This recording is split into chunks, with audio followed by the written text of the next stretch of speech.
Какие особенности печи с конфоркой?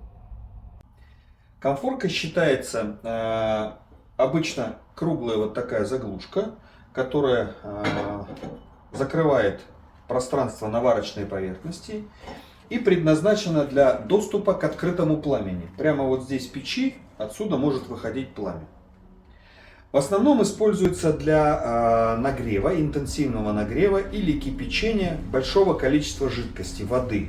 Например, емкость какая-то большая с водой или даже ведро с водой. В большинстве ситуаций конфорку сейчас никто не открывает.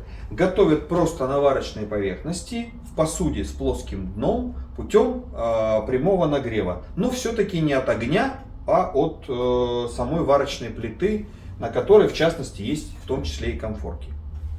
Важно понимать, что готовка должна осуществляться только при интенсивном горении в печи.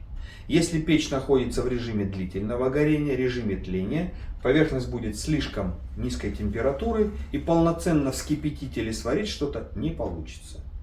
Поэтому, возвращаясь к конфорке, это доступ к открытому пламени для приготовления